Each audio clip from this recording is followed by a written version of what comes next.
A nossa mente, em tese, como indutora das nossas ideações e desejos, veiculado pelo encéfalo, pelo cérebro, tem sido motivo realmente de grandes indagações. E Allan Kardec, no livro dos médiuns, no momento em que estuda a questão da mediunidade, ele fez uma observação que passou, ou costuma passar, um tanto quanto desapercebido pela maioria de nós outros estudantes da doutrina espírita. Ele define médium como todo aquele que tem uma possibilidade de intermediação do plano espiritual para o plano material. Essa é uma definição clássica. E ele observou no livro dos médiuns, no capítulo titulado dos médiuns, que em raras pessoas ele não reconheceu, na pesquisa que fez, que foi de natureza mundial, porque ele teve contato com médiuns nas Américas também, não só na Europa, em países da Europa. Raras pessoas ele não havia percebido rudimentos de mediunidade. A questão 459 de O Livro dos Espíritos, ele já havia notado que os espíritos, eles mesmos o disseram, são capazes de nos influenciar positiva ou negativamente, e que de comum são eles que nos dirigem. Isso é estudado na segunda parte de O Livro dos Espíritos. A segunda parte de O Livro dos Espíritos, que é de quatro livros, é desdobrado no Livro dos Médiuns. Então o Livro dos Médiuns surge na condição de revelador das questões estudadas na segunda parte de O Livro dos Espíritos. Quando nós fazemos uma associação da informação da questão 459 de O Livro dos Espíritos e O Livro dos Médiuns, quando estuda a mente humana, dizendo que todas as pessoas são médiuns, nós conseguimos entender por que os espíritos de ordinário nos dirigem. Porque a nossa mente, se nós formos analisar pela constituição anátomo-fisiológica e psicológica, ela é incapaz de determinadas possibilidades que a ciência reconhece hoje como da mente humana ou da psique ainda em estudo, como por exemplo a chamada intuição. Nós não somos naturalmente dotados de intuição se formos observarmos-nos na dimensão puramente orgânica. Por que intuir? De onde vem a possibilidade de você captar uma ideia? Eu já estive nesse lugar, eu vou fazer determinado negócio e isso vai dar certo. Ou uma antevisão de que isso é possível. Eu vou mudar para esse lugar. A nossa mente cria essas elaborações naturalmente. Mas por que isso acontece? Nós deveríamos pensar apenas de forma pragmática, não é? O nosso raciocínio deveria circunscrever-se apenas ao tempo presente e às reminiscências do que nós já vivemos. Mas quando Allan Kardec anota a informação dos espíritos, de que todos nós temos uma mente mediúnica, e que de ordinário são os espíritos, ou comuns são os espíritos nos dirigirem, nós vamos entender por que os espíritos são capazes de nos dirigir, por que a nossa mente se expande, e que nós não estamos enclausurados no corpo físico, como se nós estivéssemos numa jaula, que a alma ocupa temporariamente o corpo, porque nós somos seres espirituais. A nossa mente, ela é uma mente naturalmente mediúnica. Então nós não pensamos exclusivamente com a nossa mente. O nosso pensamento, ele se expande para captar outros pensamentos, não só de desencarnados, mas das pessoas que comumente convivem conosco. Ou captamos pensamentos de pessoas que pensam insistentemente em nós, e os outros também são capazes de fazer isso. É porque a nossa mente, ela se expande, ela é capaz de uma intermediação, de uma percepção extrasensorial que nós denominamos mediúnica, porque é de meio, é de vinculação de um ambiente com outro ambiente, ponte, por isso mediúnico, exatamente como ligação. Ora, os espíritos só podem interferir e nos dirigir porque nós somos médiuns. E não há exclusão no livro dos espíritos. Todas as pessoas são passíveis da influência dos espíritos. Então, nós haveríamos de indagar: por que eu não percebo claramente? Porque apenas algumas pessoas são chamadas de médiuns ostensivos, por vários fatores. Nós não somos todos médiuns ostensivos em função da própria chegada da mediunidade na Terra, que se sucede através de uma planificação. Nós estamos desvendando gradualmente o mundo espiritual. Por que isso? Em função da nossa condição evolutiva. Nós não temos condições de ter, com tranquilidade e pacificação emocional, uma percepção clara do mundo espiritual. A nossa mente é velada de percepções mais claras para a nossa proteção. Porque se nós tivéssemos uma percepção muito clara do ambiente em que nós estamos colocados, em função do nosso progresso espiritual, que ainda é rasteiro, nós nos desequilibraríamos profundamente.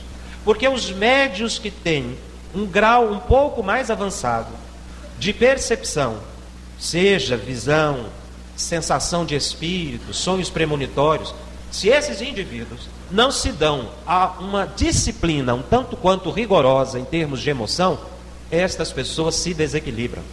Porque o plano astral no qual nós estamos colocados, e a gente já sabe pelas revelações de Emmanuel e André Luiz, que os espíritos que estão situados à crosta planetária são espíritos de elevação muito inferior, com os quais nós estamos continuamente em contato, pela proximidade física mesmo. Quando Allan Kardec fala que os espíritos estão nos acotovelando, eles estão à distância de um cotovelo, por exemplo, isso não é uma colocação puramente filosófica, ideológica, é material. Então os espíritos estão convivendo conosco.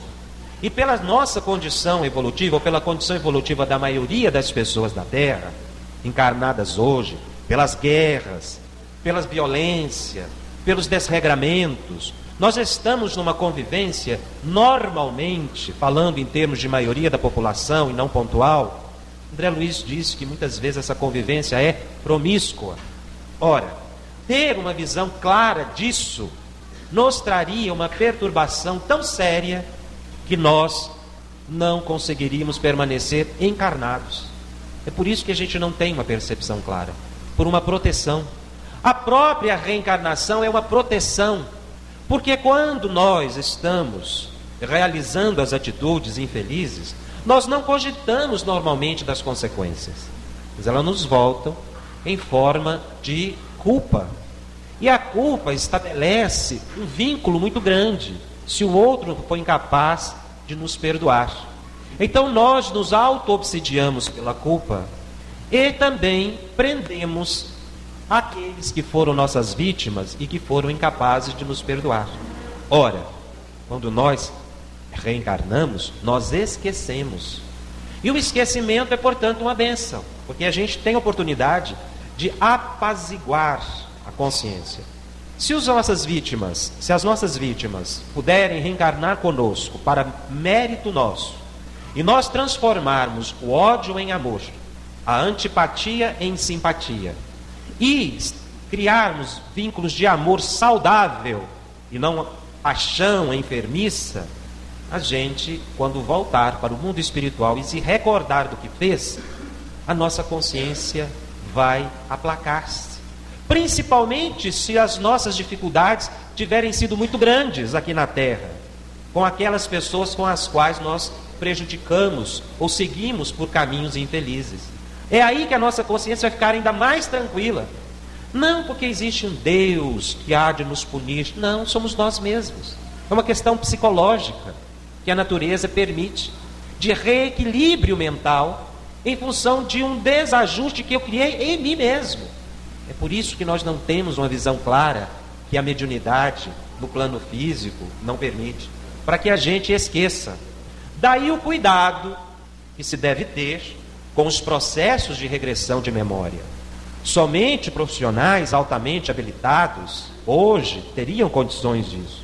Emmanuel, já desde 1931, quando estabeleceu as primeiras análises sobre a regressão de memória, ele advertiu que nós não deveríamos entrar nessa incursão exatamente porque não estaríamos habilitados a retirar, a entrar no subconsciente da pessoa e depois trazê-la ao tempo atual sem criar maiores problemas ou lesões naquele indivíduo que está protegido porque não tem uma percepção mediúnica clara e porque não se recorda das vidas passadas. Foi feito um estudo nos Estados Unidos sobre a questão da nossa memória e daquilo que a gente é capaz de se recordar, a partir de um fato que se tornou emblemático de duas jovens que foram para um retiro religioso e ali, naquele retiro de jovens, uma das preceptoras, uma das religiosas que coordenava aquele evento de jovens, os jovens ficariam ali uma semana em orações, em meditações, ela teve uma revelação. Ela viu uma das jovens sendo seduzida pelo pai, sendo, agredida na sua intimidade pelo pai. O pai teria cometido violências sexuais gravíssimas com aquela jovem. Foi uma revelação espiritual que aquela religiosa teve durante um sonho, uma visão, que para ela foi extremamente clara. O pai estava, portanto, agindo com extrema violência na intimidade com a filha. E a filha, naturalmente, aquela jovem, quando foi consultada, negou. Ela, não me lembro disso. Ela já estava com seus 16 anos, mais ou menos. Isso teria acontecido aos 4, 5, 6 anos. Não me lembro, meu pai nunca fez isso comigo. Mas a mentora, a religiosa, tinha certeza plena de que aquilo tinha acontecido, porque foi uma revelação divina. Então a sua convicção religiosa lhe determinava que ela realmente tinha vivenciado e entrado e descoberto o que o pai estava fazendo com a filha. A mãe foi alertada. Foi alertada e a filha inicialmente começou a negar e chorar, e a questão passou então para os responsáveis, porque nos Estados Unidos qualquer questão como essa já é imediatamente levada para as autoridades, e a menina foi então investigada e foi tratada ou entrevistada por psicólogos experientes, até que ela confessou: realmente o meu pai abusou de mim sexualmente. E da minha irmã também. A irmã negou inicialmente e depois elas foram descrevendo: o seu pai fazia assim, dessa forma, realmente fazia, agora eu estou me lembrando, eu estou me recordando. O pai foi preso, obviamente, e durante todo o início das interrogações, do interrogatório que é feito, ele obviamente negou: eu nunca fiz isso com as minhas filhas, eu amo as minhas filhas. Mas o interrogatório foi insistente, a tal ponto que ele entrou num desajuste emocional tão grande que ele confessou: realmente eu fiz isso com as minhas filhas, não é? E descreveu com detalhes, inclusive rituais cabalísticos, com demônios, não é? Com imagens. E foi preso. Ele ficou 15 anos preso por causa disso. O tempo passou e aconteceu um outro caso nos Estados Unidos também, que causou uma indenização milionária de um terapeuta que estava orientando a paciente a escrever as suas memórias. Ele estimulava ela a fazer um diário. Então ela começou a se recordar da infância, inicialmente uma infância feliz. Depois ela foi se lembrando de fatos traumáticos da sua infância. Ela ficou quase 10 anos nesse processo de anotar, até que o terapeuta mudou da cidade e ela então teve uma pausa, porque ela não pôde seguir o tratamento. Ele foi para uma cidade distante e um outro voltou ocupou o lugar, e ela foi feita uma reavaliação daquelas memórias, e ela percebeu que havia acontecido nela um fenômeno muito interessante. ela implantou nela mesma memórias falsas, coisas que não aconteceram.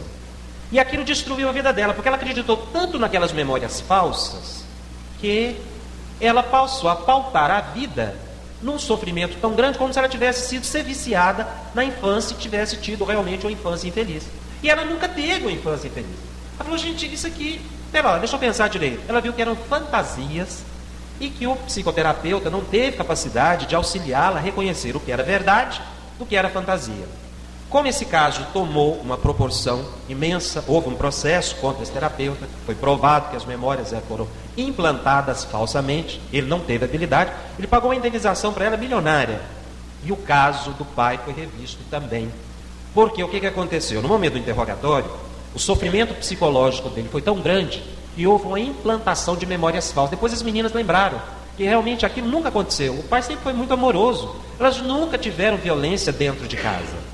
A irmã, não é, a religiosa, teve uma falsa visão. E pela pressão e pela fragilidade emocional das meninas, elas acabaram confessando ou dizendo algo que nunca aconteceu. E o pai foi se recordando também que tudo aquilo. Inclusive, isso se tornou tão célebre que hoje na Inglaterra e alguns países já têm modificado a forma de interrogar os acusados. Porque dependendo do jeito que você faz uma pergunta, e dependendo do estado emocional em que a pessoa está, ela passa a acreditar naquilo que ela está sendo acusada. Então ela faz uma confissão falsa. Isso nas pessoas sérias. Realmente existem aqueles que, não é, falseiam, ou que confessam sob pressão, sob violência ou agressão, excluindo toda essa possibilidade, mas existem formas de você conduzir determinados interrogatórios em que a pessoa realmente passa a acreditar. Não é que ela está confessando por confessar, ela acredita. Houve uma implantação de memória falsa. Então nós nos recordamos de Emmanuel quando ele fala do cuidado da regressão de memória. O terapeuta tem que tomar muito cuidado para saber aquilo que realmente é uma recordação de vida passada, daquilo que pode ser implantado por um obsessor ou uma fantasia da própria pessoa. Isso não é muito simples, porque está se entrando num ambiente que a ciência ainda desconhece, que é a mente humana. Porque nós temos uma mente muito complexa, ligada às lembranças de vidas passadas, pela reencarnação, pelo fator da ligação nossa com entidades oportunistas, espíritos que são brincalhões, espíritos que são nossos inimigos ferrenhos mesmo, pensamentos de outras pessoas, a captação do pensamento do terapeuta, que naquele momento, se for inabilidoso, é capaz de projetar um pensamento naquela mente que está aberta, vulnerável a qualquer captação. Então existe a possibilidade de uma implantação de uma memória falsa. Nós acompanhamos casos drásticos de uma senhora que se recordou de 6 reencarnações. E tudo que ela fazia, ela dizia, isso aqui é da minha vida passada. Isso aqui eu estou fazendo isso porque eu fiz isso na outra vida. Ela não se reharmonizou. Ela se desequilibrou. Conquanto seja hoje uma terapia que tem sido bastante estudada e com consequências muito válidas, algumas pessoas têm se recuperado de determinadas distonias e desarmonias pela regressão de memória. Mas não é qualquer profissional que tem habilidade com isso, porque ele precisa conhecer bastante da emoção humana para não implantar memórias aleatórias e falsas. E o que é que os obsessores fazem conosco no processo obsessivo? Exatamente isso. Ele implanta memórias, ele implanta imagens. Algumas pessoas dizem que é possível a implantação de chips que ficariam com ideias repetitivas. Isso não está comprovado ainda, mas André Luiz criou uma imagem muito controvertida até hoje sobre a implantação de memórias que se transformam em desejos e comportamentos, o que o André Luiz chamou de ovoides. A teoria dos ovoides ainda é bastante discutida no próprio meio espírita, porque o ovoide seria uma pessoa desencarnada e que, por um processo de culpa muito grande, ele ficaria no monoideísmo, ou seja, numa ideia única repetitiva, por um crime que cometeu, em função da culpa. Então ele ficaria no mundo espiritual, num estado tal, em que aquela memória vai repetindo, ele não sai daquele pensamento, criado por ele mesmo. Então, ele fica tão ligado àquele pensamento, da ação que cometeu infeliz, porque ele se esquece, digamos assim, do perispírito, da sua forma corporal. Então ela como que sofreria uma alteração, e ele ficaria na forma de um ovo. Por isso o ovoide. É porque ele perderia o comando de forma inconsciente da sua forma perispiritual. E esses ovoides, que André Luiz diz, são utilizados por obsessores. Ele descreve a técnica muito bem no livro Libertação. Eles colam o ovoide na vítima, no encarnado, e a pessoa começa a pensar ou captar aquilo que o ovoide está pensando. Então você não entra na ideia do crime que ele cometeu, mas capta as emoções e entra em depressão. E começa a ter todo um sintoma de abatimento, de tristeza. E qualquer coisa que lhe surja à mente, por mais simples que seja, um ato infeliz, uma resposta que você dá impensadamente, aquilo toma uma proporção tão grande, que você, ao invés de ir lá pedir desculpa para a pessoa, ou que o Emmanuel fala muito, que a gente corrige o erro trabalhando, não é? A gente repara o erro servindo mais e não se autopunindo pela culpa, porque a culpa abre brecha para a obsessão. Ao invés da gente trabalhar para se reharmonizar, a gente vai elevando o padrão daquele sentimento de culpa por espíritos que estão ligados ao indivíduo, que chega um ponto em que realmente a pessoa perde o controle. Então eles ligam 4, 5, colocam 5, 6 ovoides numa pessoa, e a pessoa realmente fica inabilitada para a vida. Passa para os tratamentos profissionais, psicológicos, psiquiátricos, e não encontra solução, porque é um processo obsessivo extremamente perigoso, e eles são manipulados por essas entidades. Então o processo de culpa é perigosíssimo. Quando nós cometemos um ato infeliz com uma pessoa, a melhor coisa que nós fazemos é pedir desculpa para a pessoa, fazer o máximo possível para que aquela pessoa nos perdoe e também nos perdoarmos, porque a gente também não se aceita como é muitas vezes e entra em processo de dilapidação emocional que cria vínculos obsessivos e que o indivíduo realmente não consegue sair dela com facilidade. É por isso que nós não temos uma visão clara da vida espiritual na qual nós estamos cercados, senão nós ficaríamos horrorizados. André Luiz vai descrevendo o mundo espiritual, aqui a crosta planetária. Ele fala que anda na rua e vê nuvens pelas ruas, vê nuvens de espíritos perigosíssimos, pessoas que estão em determinados lugares, até em ambientes religiosos, que deveria ser ambiente de elevação, mas quando aquilo baixa a vibração, ali ficam espíritos escondidos. Quer dizer, se nós tivermos uma visão clara dessa realidade, nós ficamos horrorizados. E o Espiritismo não é doutrina de medo. Nós não podemos criar o medo, porque o medo também é uma brecha para as obsessões, para as ligações mentais perniciosas. Nós temos é que ter consciência. Então, quando nós não temos uma visão muito clara da vida espiritual e das encarnações passadas, é efetivamente para nossa proteção. Mas isso não quer dizer que nós não soframos a influência inconsciente do ambiente e das pessoas com as quais nós estamos convivendo, encarnadas ou desencarnadas. É aí que está o mais drástico da situação, porque nós sofremos a influência. Por quê? De ordinário são os espíritos que vos dirigem. Então, eu não os vejo, e essa é a vantagem dos espíritos. Mas eles me veem, eles me acompanham, eles percebem os meus pensamentos. Então nós temos instrumento suficiente para a nossa proteção, sem o medo, sem o terror.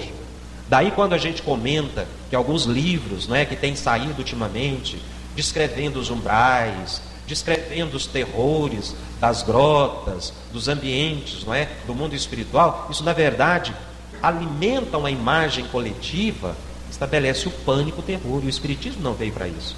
Por isso que o André Luiz é módico nas explicações. Ele diz, olha, isso existe, tome cuidado.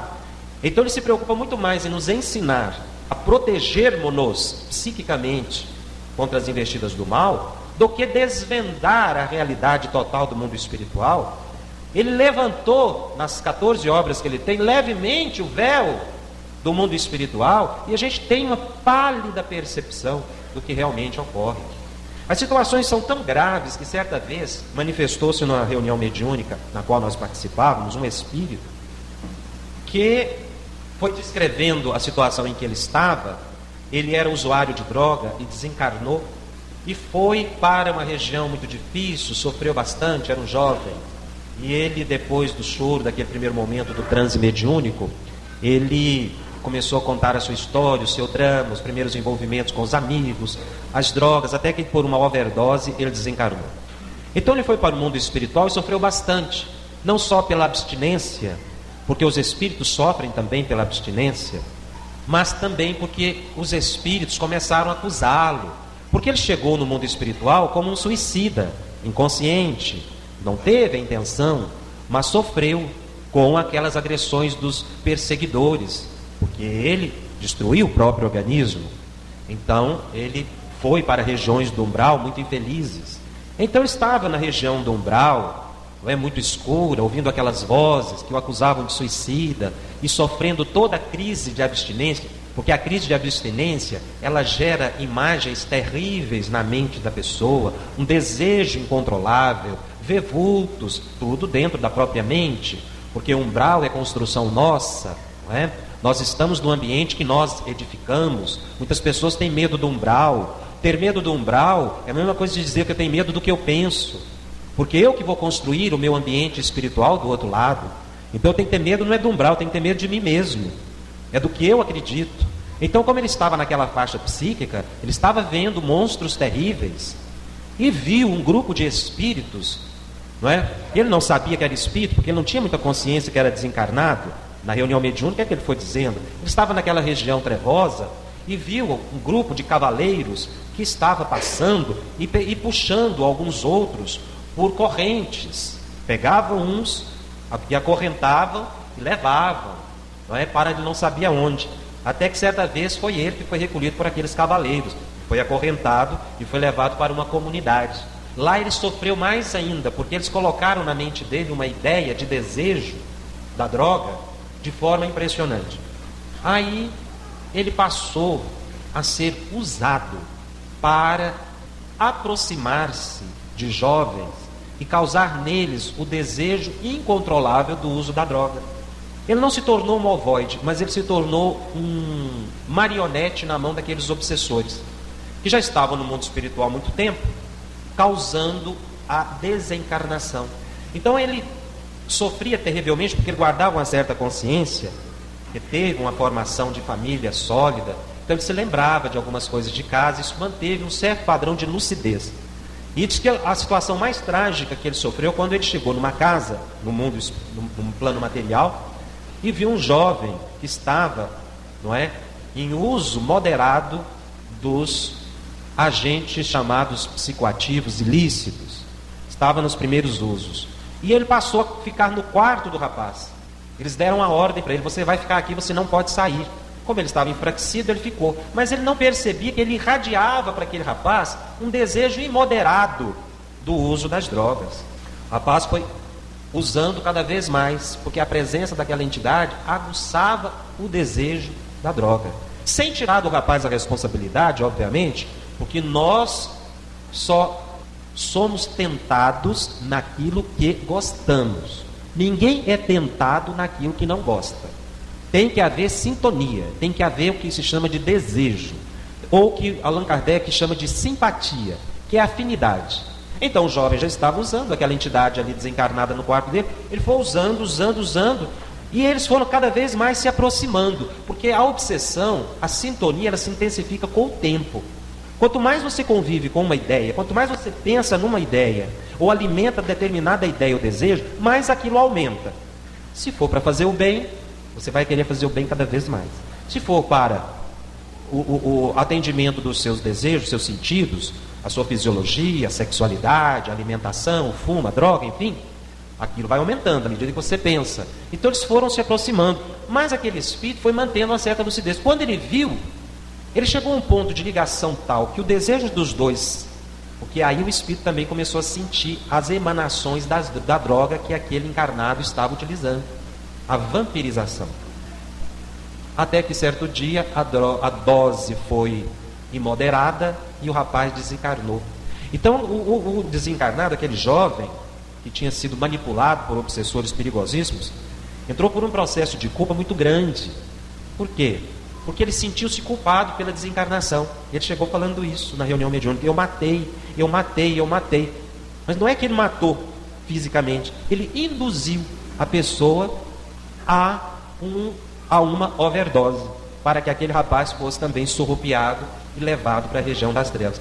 Mas ele teve certa proteção espiritual, algum amigo espiritual, porque ele conseguiu sair correndo da casa e ficou na rua. E uma entidade conversou com ele na rua, estava acompanhando, obviamente, não é? E o levou para o centro espírita. E ele manifestou-se na reunião e pôde contar, dizendo: graças a Deus vocês estão me acolhendo aqui, porque eu estou fugindo deles. E descreveu aquele grupo de cavaleiros, não é? Que estava recolhendo no umbral espíritos para induzir pessoas à desencarnação. A Ivone Pereira diz que isso acontece com os suicidas, que se ligam a determinados pensamentos, espíritos que alimentam o desejo do suicídio, a tal ponto que a pessoa fica incontrolada. Aí a gente pensa: mas então a culpa é do espírito? E toda vez que a gente estuda a temática das obsessões, a gente fica nesse plano de quem é a culpa. E os espíritos esclarecem que obsessão é um processo bilateral, não é unilateral. Não adianta acusar o espírito, porque o espírito só se aproxima daquela pessoa que deseja, que gosta. Daí muitos dizerem que a obsessão no início ela é agradável, e é mesmo, porque os seus sentidos ficam estimulados ao máximo. A pessoa vai fumar um cigarro, aquele cigarro tem um sabor excepcional. Ela vai utilizar-se de um alimento, ela começa a comer compulsivamente, aquilo tem um paladar que, por causa do estímulo das nossas sensações. Uma relação sexual, a pessoa tem uma sensação indescritível quando essa relação é ilícita e está sendo utilizado aquele casal para uma vampirização, porque aí passa o ato a ser coletivo, de encarnados e desencarnados, que ficam todos naquela faixa. Então, a sensação, não é, vai a níveis elevadíssimos. E quando a pessoa tem a chamar um contato mais íntimo, não é, dentro do padrão de normalidade, a pessoa diz assim: não, mas eu não tive aquela sensação, e fica buscando repetir aquele nível de prazer elevadíssimo, que é a alimentação, o uso da sexualidade, não é, ou outra coisa qualquer que lhe tenha estimulado. Mas por quê? Porque o espírito eleva a libido, eleva o paladar, eleva a vontade de falar mal das pessoas, eleva a vontade de ouvir mais a maledicência para que aquelas imagens. Então muitos jovens ficam nos sites perigosos de internet por muitas horas, porque entram num processo auto-obsessivo. Por isso que a gente não pode acusar o espírito, que ele é o culpado. Às vezes o espírito é a vítima. Nesse caso do espírito que induziu o jovem à desencarnação a uma overdose, esse espírito que desavisadamente numa reunião mediúnica despreparada seria acusado de obsessor, e ele estava nessa condição pela classificação, não é? Pela denominação clássica do termo de obsessor, é aquele que importuna, que incomoda. Mas na verdade, esse rapaz que foi usado no mundo espiritual para induzir o outro a desencarnar era vítima. Ele era vítima. Tanto é que ele estava desesperado no processo de culpa. Eu matei. Eu induzi, eu vi que ele tomou essa droga por culpa minha. Então o espírito é a vítima.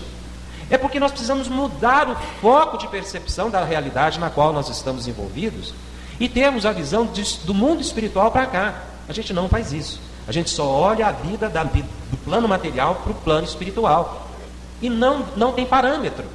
Por isso nós precisamos estudar muito a doutrina espírita, para que a gente possa entender e se proteger, sem pânico, mas entendendo essa realidade.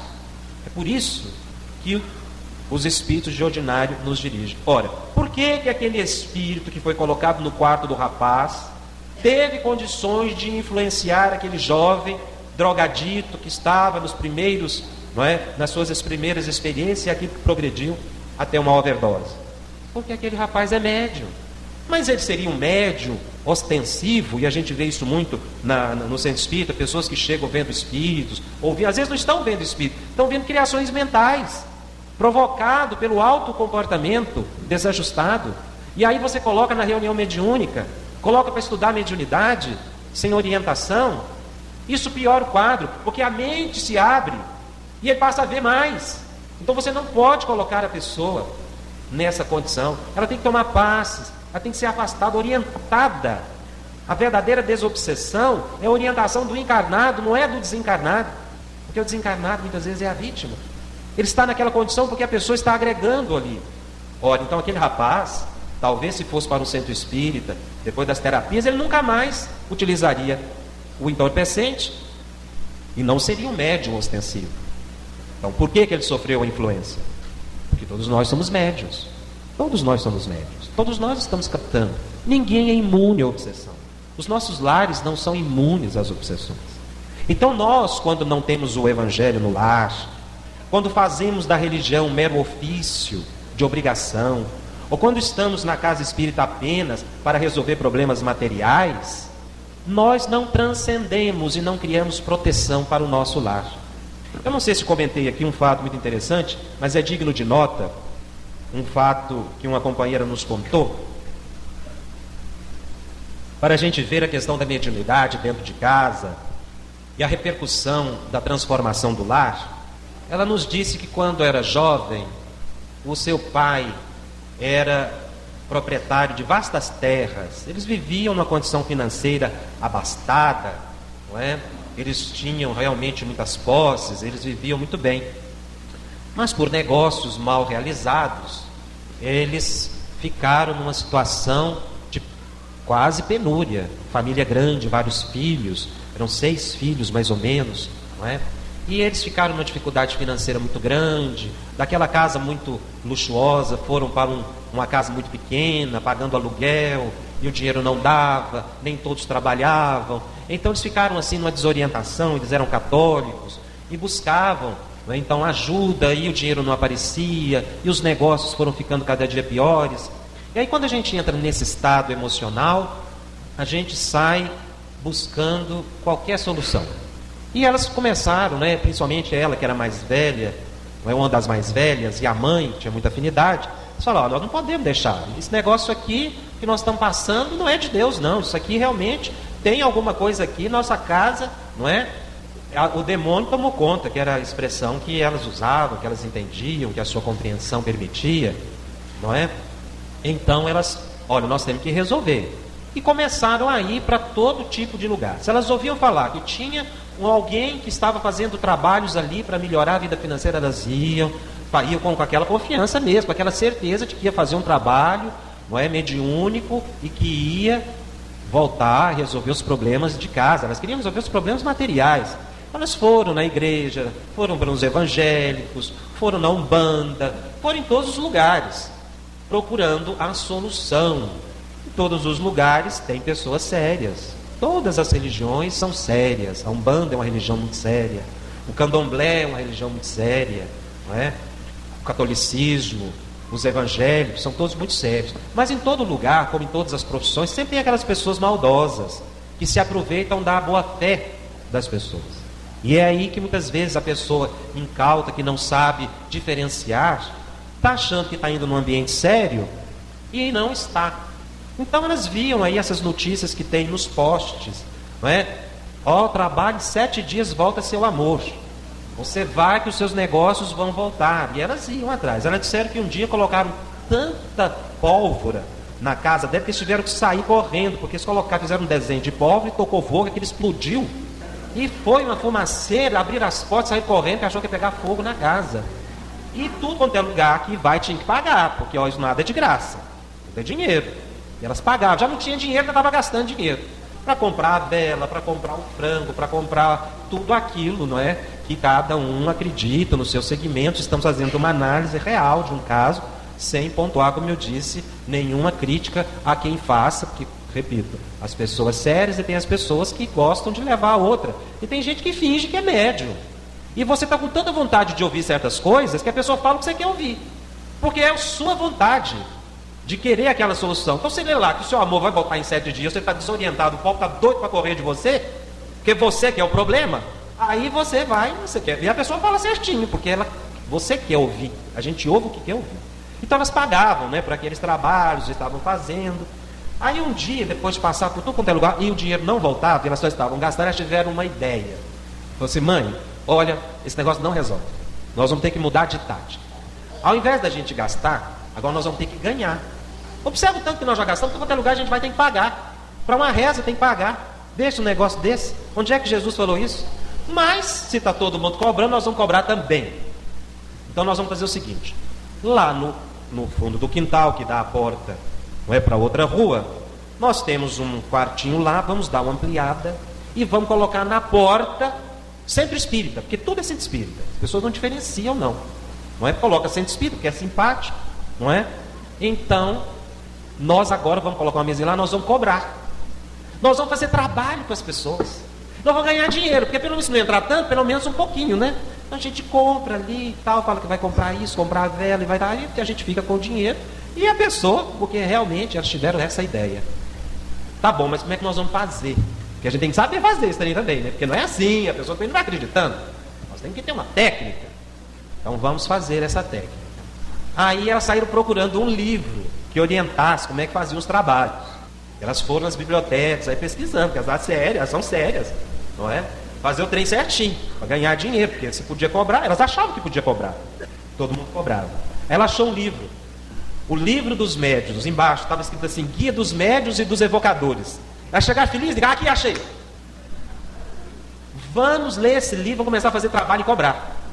Vamos estudar, porque a gente vai aprender. Aí elas começaram a estudar o livro dos médiuns, para aprender a cobrar. E elas começaram a estudar. E aí, daqui no livro dos médiuns, passou para o livro dos espíritos. Daí a pouco, nesse trem também complicado. Vou começar a cobrar o Evangelho. Livro dos Espíritos, livro dos Médiuns, Evangelho, Céu, Inferno, a Gênesis, estudar a codificação. Elas ficaram desorientadas. Falaram: meu Deus do céu. Elas entenderam o que elas estavam passando. A vida mudou. Por que a vida mudou? Porque a cabeça delas é que mudou. Elas entenderam a ilusão em que estavam.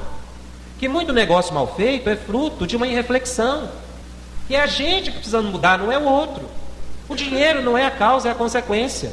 E que às vezes uma vida modesta é uma vida mais feliz. Elas mudaram o ambiente de casa, obviamente deixaram todas essas práticas e passaram a ter um amor tão grande pela doutrina espírita que elas se sentiram na obrigação de servir. Nunca mais se preocuparam. Aí uma foi aprender, uma inclusive fazia um trabalho muito delicado, que eu cheguei a ver. Elas faziam, eu não sei o nome direito, é aquele enfeite que coloca em cabeça de noiva, uma espécie de tiara, grinalda.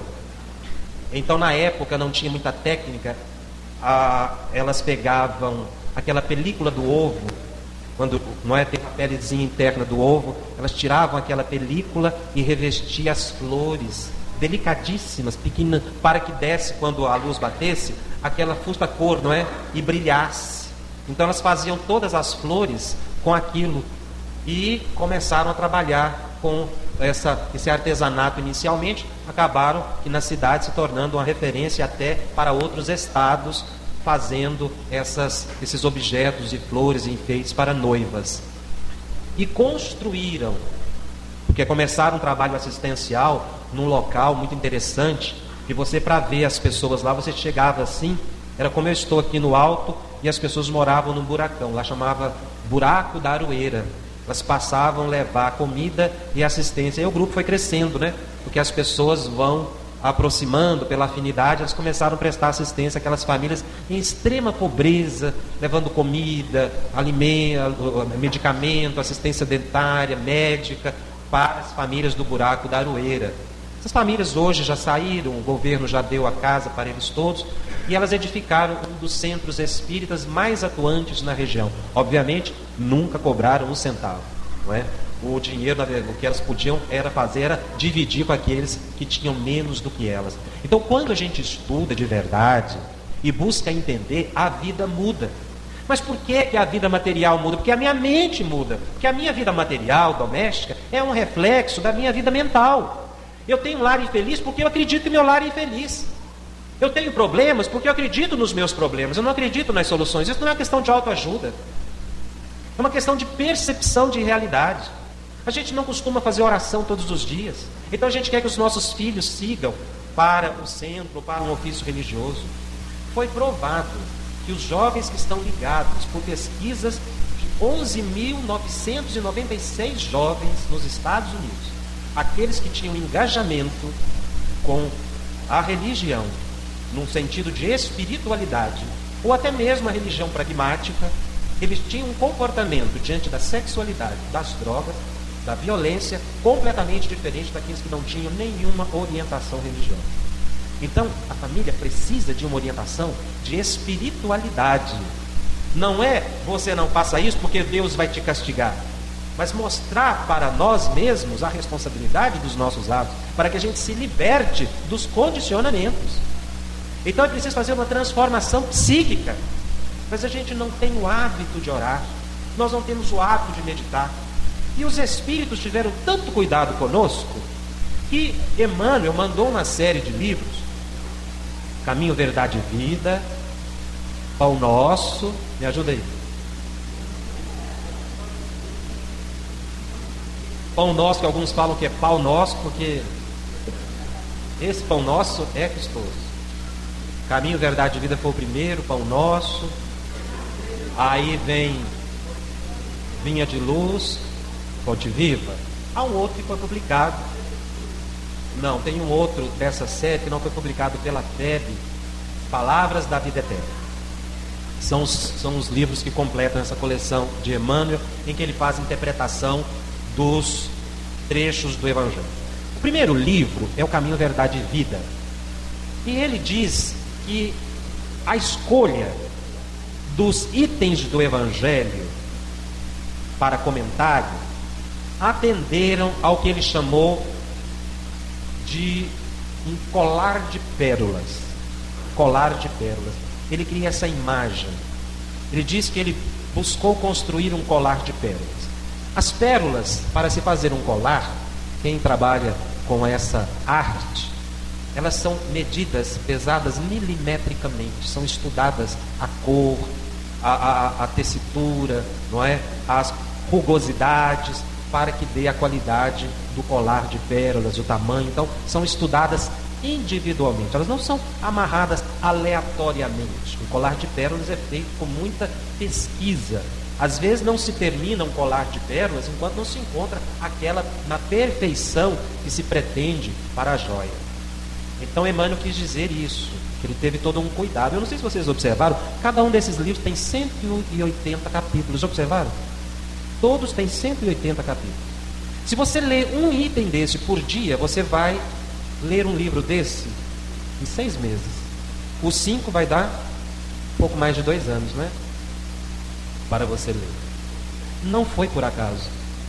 É um curso de 6 meses que nós fazemos de espiritualidade. Leia um item desse de manhã e fique com o pensamento o dia inteiro naquele item, que você não abra aleatoriamente não, porque foi um colar de pérola, então tem uma sequência. A gente pode abrir aleatoriamente, mas não faça. Faça a leitura de item por item. Você vai ver que todo dia ele toca num assunto importante para você, que vai te tocar determinado ângulo da sua sensibilidade. Em 6 meses, se você estiver passando o dia inteiro pensando só naquilo, você vai me falar no ano que vem, quando nós estivermos no próximo encontro de família, qual foi o resultado. Porque realmente a mente muda. Isso é meditação na visão ocidental, que os orientais têm a meditação como isolamento, e a doutrina espírita nos coloca numa posição de enfrentamento. Então nós precisamos pensar diferente. Então fazer uma leitura, o curso que Emmanuel nos deixou, de alta espiritualidade. Leia todos os dias pela manhã, encontre um texto. Se você não puder de manhã, leia de noite. Mas pela manhã é melhor, como diz Leon Denis, para que a gente passe o dia refletindo. Toda hora que você for fazer alguma coisa, você vem um pensamento, lembra de qual foi o assunto, para que no outro dia você não esqueça o que você leu. Você vai acompanhando aquele colar de pérolas que foi edificado por Emmanuel nessas 5 obras monumentais que você fará em 6 meses. Você pode fazer mais tempo, mas aquilo ali é um por dia. Assim, porque nós hoje estamos muito rápidos, né? Muito práticos, a gente quer tudo assim muito rápido. Em 6 meses é o suficiente. Nós vamos ver o que acontece com a nossa alma depois. Para médiuns, isso é excelente. Para quem dirige reunião mediúnica e quer melhorar a intuição, e o lar vai ficar protegido. Porque se todo mundo dentro de casa fizer essa mesma leitura, porque tem gente que deixa só no dia do culto e ainda reclama, não faz a leitura diária, e aí aproveita que no culto, não é? Já está todo mundo ali reunido, nós vamos resolver os problemas. Eu já vi voar a cadeira depois de culto do Evangelho, porque está todo mundo muito sensível, todo mundo orou, e aí vai resolver o problema depois do culto. aí aquela vibração toda vai embora.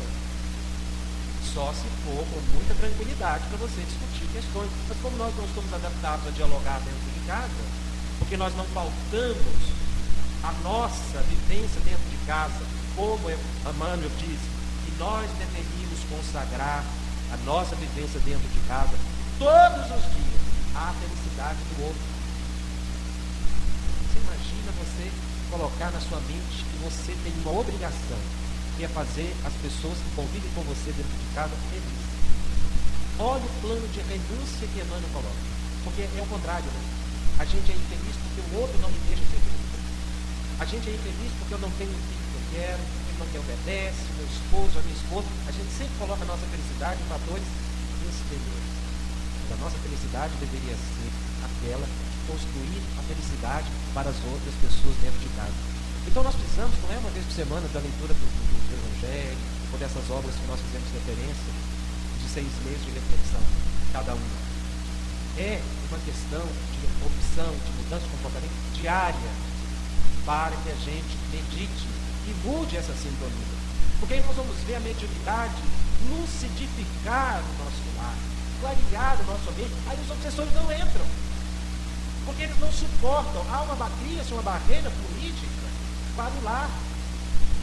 Porque o nosso lar tem uma proteção. Todas as famílias têm uma proteção.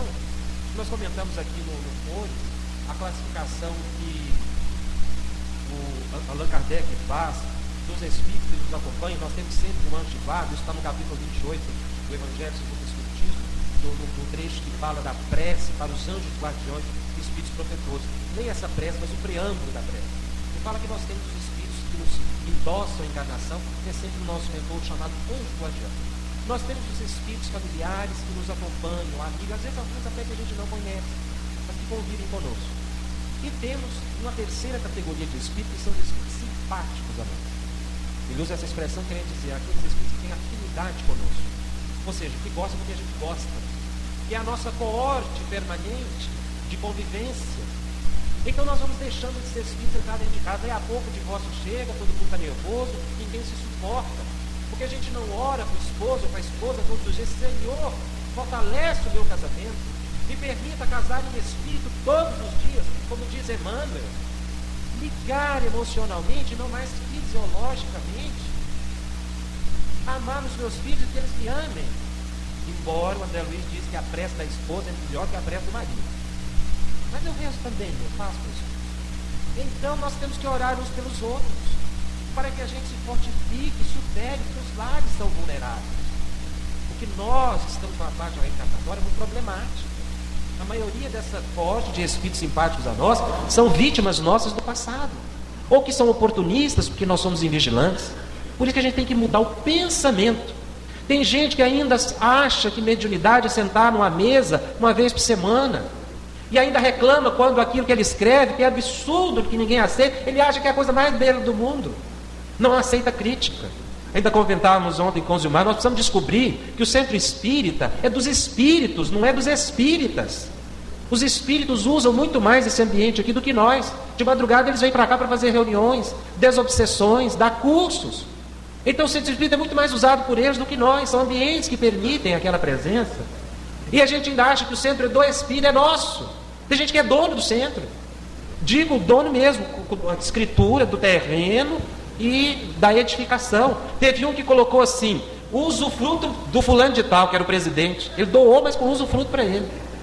Quer dizer, enquanto ele estivesse vivo, ele era o presidente, era o dono, só depois que desencarnasse, não é? Que aí, depois que desencarna, aí a pessoa volta e vira mentor. Então tem uns que não largam nem depois de desencarnar. Voltam a manifestar e dar as orientações. Ah, mas é o nosso irmão que voltou, ele é o nosso mentor. Quando a gente vê que os espíritas que trabalharam mesmo de casa, às vezes eles chegam lá e ficam caladinhos, porque viram, né, que podia ter feito um pouco mais e bem, e fizeram bastante menos. Então, não dão uma de mentor. Quando manifesta para um consolo, um estímulo, mas não para ficar mandando ninguém mais fazer nada. Como foi o caso, acho que comentei aqui também de outra vez, daquele presidente de centro que queria registrar uma ata que foi psicografada e que o autor da carta era Eurípides Barçanufo. Então o cartorário lá, o tabelião, não aceitou. Mas não posso, mas eu tenho que registrar essa ata, ela foi psicografada. Eu disse, mas ele já morreu, como é que eu vou registrar uma ata? porque ele colocou os cargos, quem era presidente, vice, secretário, a família inteira dele, né? Então, que o médium psicografou, que é aquele ambiente que ele queria manter o controle. Então, a gente tem que perceber que a casa espírita não é um ambiente de administração humana, mas espiritual. Eu tenho que ver o que os espíritos querem, não é o que eu quero, não é o que a minha interpretação pessoal dá. Por isso que a gente também tem que estudar em grupo, não é ficar imaginando, é discutir com as pessoas, trocar ideias, e até dar um tempo para as pessoas, para ver se elas entendem o que eu entendo e se o que eu estou compreendendo é a verdade. Quer dizer, estabelecer harmonia nos relacionamentos. Falando do centro espírita como extensão do nosso lar, para que a nossa casa seja também uma casa dos espíritos, para que os bons espíritos nos visitem, e não o contrário, que torna-se um ambiente de luta, de disputa e de grande sofrimento. Nós vamos fazer uma breve pausa. Eu não sei se teria alguma questão, alguma pergunta, se foi colocado. Nós vamos dar uns 5 minutos. Acho que vocês têm papel e lápis, se alguém quiser fazer alguma pergunta. Enquanto isso, eu queria que o Gilmar me desse aquele livro que eu trouxe, para eu fazer uma divulgação. Eu esqueci de avisar que teria o debate. Nós temos alguns minutos, eu não vou delongar excessivamente, mas se tiver alguma pergunta, acho que tem microfone aqui. A divininha que está ali atenta vai nos auxiliar. Não sei se tem microfone também sem fio, se alguém tiver alguma indagação sobre esse tema que nós colocamos. Eu vi que ontem algumas pessoas na palestra da noite ficaram com algumas dúvidas também. Se quiserem fazer alguma pergunta sobre o tema que foi abordado ontem à noite, nós estamos à disposição. Sei que ficaram também algumas perguntas, não sei se vocês vieram no Cores, alguém participou aqui do Cores esse ano? Também nós ficamos devendo o debate, tivemos que sair, ficaram algumas perguntas pendentes. Ficamos à vontade nesses minutos finais para algum reparo, alguma correção que as pessoas quiserem fazer. Enquanto vocês elaboram as questões ou pensam, eu queria divulgar este livro. Este livro é um programa 1 de um curso que a Federação Espírita Brasileira está lançando. É o chamado Mediunidade, Estudo e Prática. Esse livro são 2 volumes, é o programa 1, o programa 2 deve sair agora em fevereiro. Ele é um curso de formação de médiuns para centros espíritas. Nós já estávamos aguardando esse livro há um tempo atrás, já para ter saído em agosto. Então é um curso excelente. Esse primeiro livro, qualquer pessoa pode fazer o curso. O centro pode implantar, não precisa, a pessoa não precisa ter interesse de desenvolver a mediunidade. O desenvolvimento propriamente ele ficaria para o programa 2. Então as pessoas podem, qualquer pessoa pode fazer esse curso aqui. Ele é um estudo de mediunidade. Fala de vários temas, inclusive que eu tratei aqui, sobre o mundo espiritual, sobre os tipos de mediunidade, sobre as obsessões. Então é uma reunião de uma vez por semana. E ele é muito bom porque tem exercícios para a mente, prática. A prática do programa 1 não é prática de psicografia, não é prática de incorporação, por exemplo, mas é a prática de como nós devemos orar. Às vezes a gente tem muita dúvida de como é que faz uma oração. A gente ainda tem aquela visão assim de oração repetitiva, não é? Mas não consegue mentalizar. Tem muita gente que tem dificuldade de mentalização. Então aqui tem exercícios de concentração, exercícios de oração, de irradiação, que ajuda todas as pessoas no dia a dia. Porque o grande problema de quem é médium não é controlar o pensamento na hora da reunião mediúnica, é controlar o pensamento fora da reunião mediúnica. Ao contrário, porque fica com a mente ligada há muito tempo. Então aqui tem exercícios práticos para que você possa aprender a oração, vários tipos de oração, o passe, também aqui fala sobre o passe, que a pessoa que fizer esse primeiro volume, esse primeiro curso, pode já aplicar o passe sem nenhum problema. Aqui estimula também a fazer seminários sobre mistificação, animismo, uma série de coisas. Então esse já está disponível em Goiânia, eu acho que ainda não tem, nós vamos pedir, mas as pessoas podem pedir diretamente para a FEB. Mas atenção, a capa desse livro, ele é igualzinho à capa do anterior, que era o curso de mediunidade, eles não mudaram. Colocaram apenas esse selo aqui, ó, para dizer, aqui está escrito, edição revista e atualizada. Então não houve uma mudança. Se você for implantar esse curso na sua casa espírita, observe ao adquirir que tenha esse selo aqui. É um trabalho que as federativas do Brasil inteiro vão fazer o ano que vem, que é a divulgação e a implantação em todos os centros espíritas desse curso, como mais um material ao lado do Livro dos Médiuns, que a gente leva ao estudo do Livro dos Médiuns, enfim. Então, conheçam esse livro, que realmente tem as aulas, tudo orientado, é excelente. O coordenador da área da mediunidade aqui é o José Rodrigues, né? A Moab também é da federação, que está trabalhando conosco lá em Goiânia. Poderão ajudar vocês na orientação, além do próprio Zilmar, para adquirir o Centro Espírita da região, adquirir esse livro, esse curso, Programa 1, Mediunidade, Estudo e Prática da FEB. Lembrando do selinho aqui em cima. É a divulgação que eu queria fazer para nós.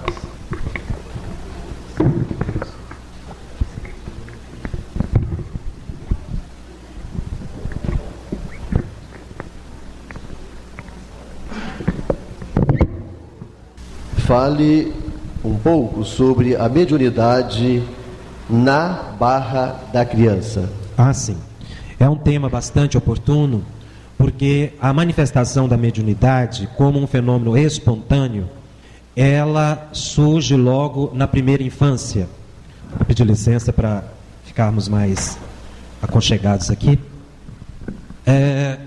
Eu não sei se eu saí do foco da filmagem. Pode ser? Pode, obrigado. Então, os pais precisam ter muita atenção com algumas coisas que as crianças dizem. Por exemplo, o que sonhou, aquilo que lhe vem à mente, aquilo que elas gostam, as tendências que elas manifestam. Nós sabemos que todos somos médiuns, então você tem que considerar a sua criança como médium. O que você não poderá, talvez, averiguar é se no futuro ela trabalhará ou ela será uma médium, essa criança será uma médium produtiva ou com mediunidade ostensiva. Mas a sensibilidade da criança impõe a ela uma percepção do mundo espiritual muito mais clara do que nós temos normalmente, o adulto tem. Por quê? Porque a mente está serena. O que atrapalha muito o médium é a falta de tranquilidade psíquica. O Chico disse isso. Ele tinha vontade de psicografar romances. Ele tinha muita vontade de psicografar romances. Ele tinha visto os romances de Zilda Gama, que foi uma médium excepcional. Ele tinha muita vontade. Ele disse isso a Emmanuel. Emmanuel disse, então, você precisa ter serenidade. Você precisa ter tranquilidade. Nessa época ele cuidava dos sobrinhos. A família era grande, ele trabalhava, ele ajudava. Ele disse que somente um ano depois ele foi ter condição de manter a mente serena para receber os romances históricos, que são obras monumentais. E Emmanuel estabeleceu para ele uma disciplina.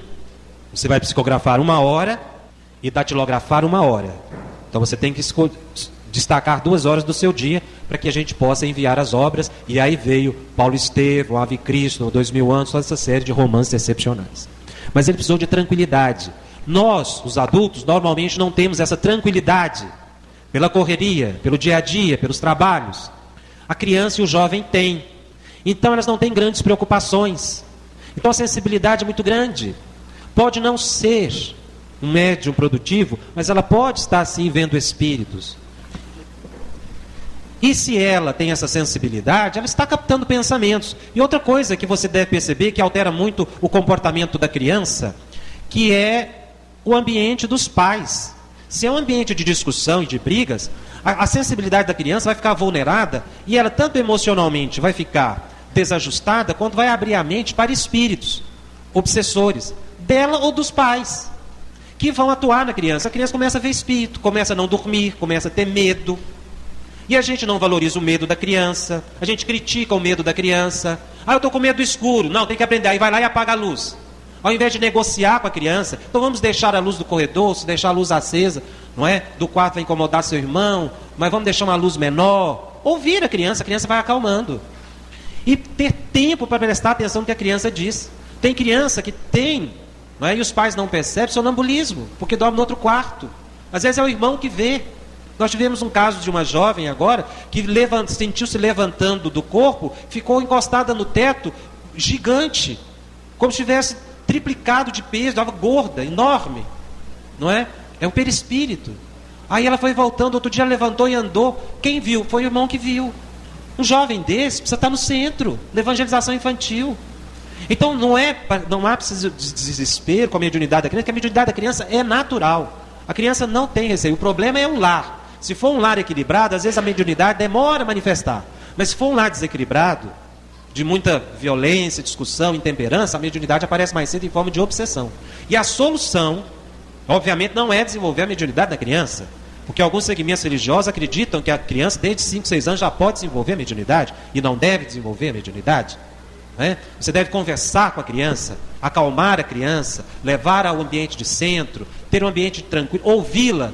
E nesse processo de ouvir a criança, dizer para que ela não tenha medo, e aí saber o que fazer. Os passes, a água fluidificada, para que a criança vá acalmando. Então a mediunidade da criança é extremamente natural. Ela às vezes fala muito mais pela boca dos espíritos, ou ao contrário, os espíritos falam muito mais pela boca delas do que a gente imagina.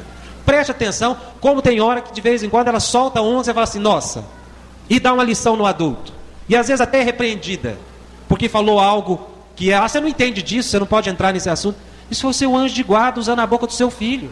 Ouça, criança, porque você vai estar aprendendo muito. Embora tenha hora que criança sai com cada um, esses dias o filho do nosso vizinho perguntou assim, quando é que foi feita a primeira bolha? Estava a mãe e eu, nós estávamos esperando o elevador, ele pequenininho, uns 3 aninhos, não é? Não, mais, né, Léo? Uns 5 aninhos ou 6. Quando foi feita a primeira bolha? Eu logo me lembrei de Einstein, me lembrei de André Luiz, não é? E eu falei assim, esse menino, algum espírito deve estar inspirando esse menino. Aí eu voltei a pergunta, não é? Ele tem 6 anos. Eu perguntei, e você, o que você acha? Quando é que foi feita a primeira bolha? Ele falou assim, eu não sei, eu só tenho 6 anos de idade. Então a gente precisa prestar atenção na criança, não é? Para ver o que é da infância mesmo, o que é da natureza própria dela, não é uma curiosidade infantil ou do que vem de uma orientação espiritual. É observação e não punição, mas orientação. Jacobson, eu tenho um filho hoje de 16 anos, mais ou menos aos 15, 14 já. Ele conversa muito à noite, dormindo, né? E todo observei, assim, os 15 anos, que sempre que ele conversa, ele está conversando com outro colega encarnado. Vamos dizer, um dia ele estava dormindo, eu escutei ele conversando, fui até o quarto. Aí eu falava assim, Hugo, eu tenho premonições igual a você. E conversou lá, ele escutou um barulho, ele parou de conversar e continuou dormindo. Aí no outro dia eu encontrei a mãe desse menino e perguntei, né, se o Hugo tinha premonições. Ele falou, tem. Ele conversa à noite, conversa com os colegas também. E eu passei a observar que sempre ele conversa com os amigos dele encarnados. Isso aí eu acabo pensando, sabe que ele é sonâmbulo? Ele levanta meia-noite, tudo.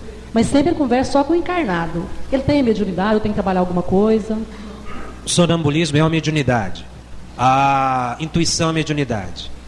Não é? A premonição como uma manifestação intuitiva é uma manifestação mediúnica.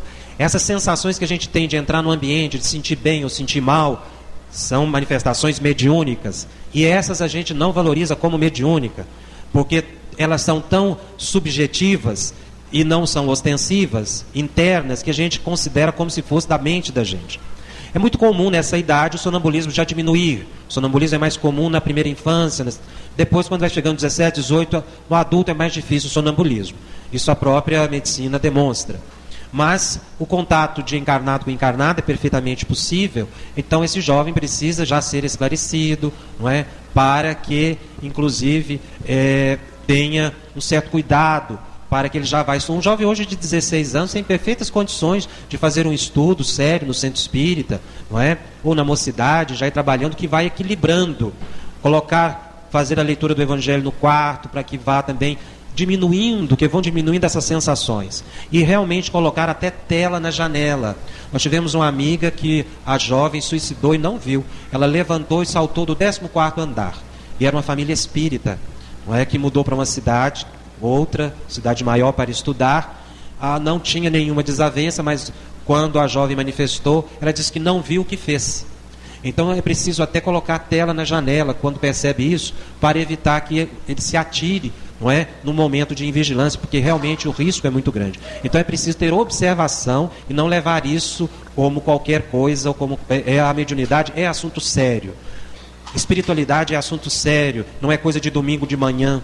Nós levamos isso com assim, uma certa incompreensão, porque nós vamos às vezes minimizando, como disse no início da palestra, as informações de Allan Kardec. Não levamos a total consequência de que todos somos médiuns e de que os espíritos de ordinário nos dirigem.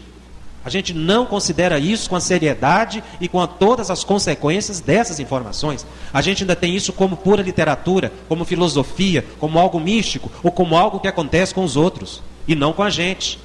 Mesma coisa, a gente sempre acha que o problema é sempre do vizinho, e não é. Isso é algo do dia a dia nosso. Mediante isso que você termina de afirmar, já colocado na sua palestra, é preciso que a gente conscientize disso dentro do lar também, né, Jacobson? É preciso conscientizar isso dentro do centro espírita, porque nós é que temos condições de dar essas orientações. Então os estudos espíritas precisam deixar de ser estudos literários para serem estudos de formação emocional, de transformação psicológica. Qualquer estudo de qualquer tema precisa ter consequência na vida prática diária. E daí repassar para o ambiente doméstico. Nós precisamos ver o nosso lar como uma extensão da casa espírita. Então tratarmos-nos melhor, orarmos. André Luiz descreve no livro Missionários da Luz a grande ambição de uma dona de casa singela, que a casa dela fosse um templo religioso. Ela orava continuamente, não de forma fanática, mas com fé e na certeza de que o ambiente seria protegido. Nós precisamos ter essa lucidez. Se nós não temos a consciência clara, que Emmanuel, no livro Roteiro, chama de fase da superconsciência, que é a fase da percepção clara do mundo espiritual, que nós chegaremos um dia em que a mediunidade intuitiva será amplamente difundida, mas nós já estamos precisando sair da fase da ilusão e entrarmos na fase da consciência, da percepção do nosso ego, e aí transformar o nosso lar, reconhecermos-nos todos como médiuns e tratarmos-nos como tal, respeitando e ouvindo a pessoa sem preconceitos e vendo que estamos sendo influenciados. Às vezes a pessoa fala uma palavra, não é, para a gente, faz uma colocação e a gente retruca. Nós precisamos perceber que os nossos diálogos são fatores de vinculação e de indução. Eu, quando converso com alguém, eu crio um vínculo. Esse vínculo ele pode ser temporário se aquele assunto for banal, mas esse assunto, se ele se delongar, o meu vínculo pode se aumentar, positivo ou negativo. Então, quando eu estou conversando com uma pessoa, eu posso fazer e faço obsessão ou desobsessão. Nós achamos que a desobsessão acontece só na reunião mediúnica. Nós precisamos colocar os nossos diálogos elevados para promovermos desobsessão fora da casa espírita, no dia a dia. Eu, às vezes, não estou conversando com a pessoa, estou conversando com o obsessor da pessoa.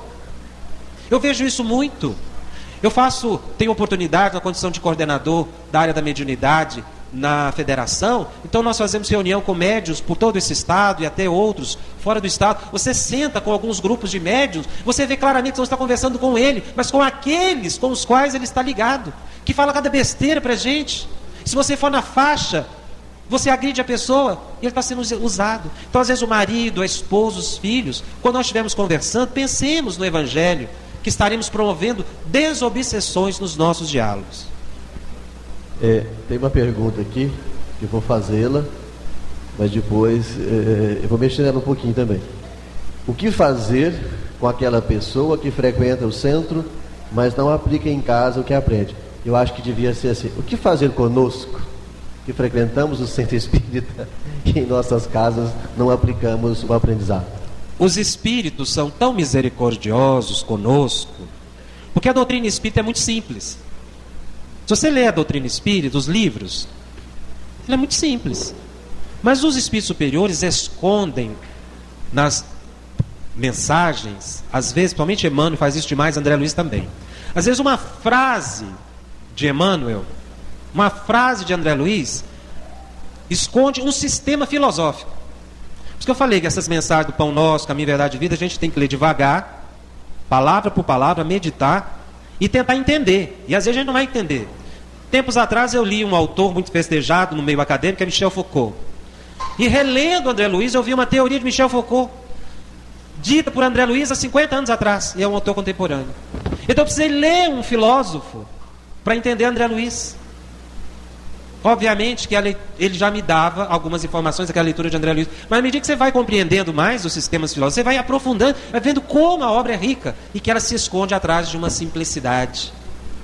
Nós precisamos estudar mais gramática, médium quer desenvolver mediunidade, mas não estuda, não lê literatura, não desenvolve gramática e quer que os grandes pensadores venham.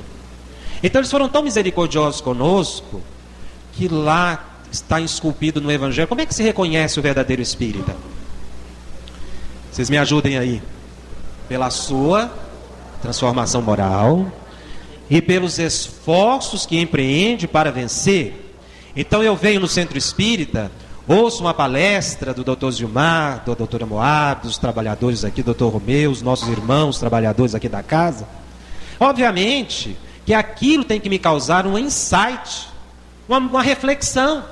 E eu tenho que chegar em casa e não chutar o cachorro, e nem chutar as pessoas. Eu preciso me esforçar. Aí eu já estou sendo espírita, porque nós não nos transformamos do dia para a noite, mas o que é valorizado é o esforço. Eu preciso entrar num processo de serenidade psíquica, e vou dizer uma incoerência, talvez, numa luta serena. Lembra daquela parábola que eu contei aqui ontem à noite? Eu não sei se vocês estavam aqui, dos Upanishads, em que a voz do dono da carruagem dizia: para, lembra? Quem não estava aqui, eu repito, quiser que eu repito. A carruagem que ia correndo e o cocheiro chicoteando, ia dizendo: para. Aquele para que vinha lá de dentro era um para sereno, dizendo para o cocheiro, que é o ego, e os cavalos, que eram os sentidos, para que parasse. Mas era um para sereno, mas insistente. Quando você insiste, você estabelece uma luta. O Bhagavad Gita mostra isso muito. Nós devemos entrar numa permanente guerra serena. Então a insistência do dono da carruagem, que é a alma, dizer para, é uma briga, é uma luta, porque ele não desistiu. O para era sereno, só não alterava a voz, mas era uma luta, até que o cocheiro, que é o ego, parou. Então nós precisamos entrar nessa luta serena, sem perder o equilíbrio. Eu conheci uma jovem na nossa mocidade, e eu me lembro, porque não faz muito tempo assim, ela estabeleceu um parâmetro para a vida dela: em 3 anos eu vou evoluir. Eu fiquei invejoso, porque realmente em 3 anos você evoluir é uma beleza. Depois de 3 anos ela foi internada no hospital esquizofrênica. Eu não estou querendo fazer piada nem graça, não, é verdade. Às vezes a pessoa entra num processo de exigência tão grande que é anormal. Nós temos que ver que nós somos normais. Nós ficamos com raiva, a gente fica nervoso, a gente fica magoado, nós ficamos desequilibrados. O problema é não permanecer nesse estado. É a luta serena. Para, você está correndo demais, você está nervoso demais, para quê? Haja racionalmente, controle a sua emoção, equilibre-se, segure os sentidos. Está bebendo demais, está se utilizando das sensações físicas demais, está guardando o nervosismo demais. Para quê? Onde isso vai te levar? A sua preocupação financeira está imensa. Para quê? Acerene a mente, faça uma meditação, orientação. É segurar a rédea e não deixar que o ego, que nos ilude, comande. Então eu saio de uma palestra, de uma leitura, eu preciso me esforçar, pelo menos um pouco, para aplicar dentro de casa o que eu já sei. Mas aquelas pessoas que estão dentro de casa, que já fizeram essa caminhada, e que observam que a pessoa está indo no centro e volta do mesmo jeito, eu digo a vocês: ninguém sai do centro espírita do mesmo jeito. Ninguém sai. Nós sempre tomamos um passe, uma ajuda. A nossa renitência é que faz nos manter desequilibrados. Então aquele outro que está em casa, vendo que aparentemente tudo que está ouvindo está entrando pelo ouvido e saindo pelo outro, precisa ter serenidade e dar um tempo para essa pessoa. Ninguém caminha com a mesma velocidade. Então eu não posso exigir do outro. Eu preciso ter paciência com o outro também. Se ele continua ainda agressivo e o evangelho ainda não lhe penetrou, mas ele ainda é a criança, eu preciso vê-lo assim, porque nós não podemos avaliar o que vai dentro do outro. Às vezes a gente está julgando exteriormente, mas não está conseguindo ver as lutas que a pessoa está empreendendo para não ser pior do que está. Porque se não fosse o pouco que ela está recebendo, talvez ela estivesse em situação muito pior. Então às vezes a gente cobra uma mudança da outra pessoa indevidamente, não percebendo as lutas, o passado, o enfrentamento da pessoa com as dificuldades da vida. E às vezes a pessoa está numa situação difícil, mas se não fosse às vezes as dificuldades que ela passa, não é, ou o esforço que ela faz, ela poderia estar muito pior. Então nós não podemos estabelecer um clima de conflito, de cobrança, porque a pessoa sabe muito do Evangelho e aplica pouco. No momento certo ela vai aplicar. E se eu colaborar para não estabelecer exigências indevidas, o ambiente doméstico ficará ainda mais sereno. E uma outra, acho que interessante. Gostaria de saber como fica a mediunidade nas crianças especiais, porque não vemos essas crianças nas salas de evangelização. Eu não ouvi direito. Gostaria de saber como fica a mediunidade nas crianças especiais, porque não vemos essas crianças nas salas de evangelização. Toda doença tem um componente espiritual. Toda nossa desarmonia espiritual estabelece uma distonia orgânica ou psicológica. Uma pessoa que nasce com limitações cerebrais, ela sim está como um medicamento para a alma. Então a pessoa vai passar uma encarnação com limitações provocadas pelo que a genética chama de anomalias em alguns dos genes, mas isso é a repercussão da condição espiritual no corpo físico, é o medicamento. Ora, essas crianças, embora às vezes não tenham a manifestação lógica e racional por causa das anomalias que conduz, elas são médiuns também. São médiuns enfermas e precisam ser tratadas como médiuns enfermos. Então, nessa condição, o passe, a água fluidificada e colocá-las num ambiente junto das outras crianças para que elas possam ter uma convivência equilibrada, de referência, não é? Nós conhecemos centros espíritas que não separam essas crianças, não precisa, porque elas hoje já têm uma educação, a técnica de socialização dessas crianças já está bastante avançada nos meios educacionais. O centro espírita precisa avançar também nesse ramo da ciência para acolher, não é momento de afastar. E realmente são crianças que têm companhias espirituais. Muitas dessas crianças, diz Chico Xavier, ou Emmanuel através de Chico, que estão escondidas no corpo, para que os obsessores não as encontrem. Então, como elas vêm com a mente limitada, e não há uma expansão muito grande, os espíritos, os obsessores do inimigo passado não acham. Elas estão escondidas. Às vezes estão reencarnadas numa tapera, escondidas mesmo dos obsessores, para que elas se reequilibrem.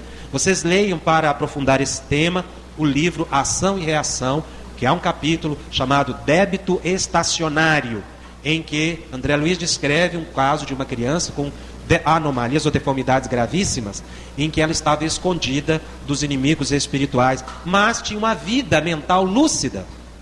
Então são médios também, devem permanecer no centro espírita, não ser afastadas, para que elas recebam tratamento. Entrou na sala de evangelização, os espíritos já estão dando passe, mesmo que o evangelizador não faça isso objetivamente. Então é muito importante acolher essas crianças. A última pergunta, sim, para não avançarmos. Como já foi dito, todos somos médiuns. Como podemos, se é que podemos, perceber o animismo em uma criança e ajudá-lo nesse processo de distinção? É preciso nós fazermos um estudo sobre animismo. Talvez em outra oportunidade a gente possa fazer um seminário para falar só sobre animismo, porque animismo é mediunidade. Só que a palavra mediunidade, ela se dissocia em dois ramos: as manifestações anímicas da alma e as manifestações tipicamente mediúnicas.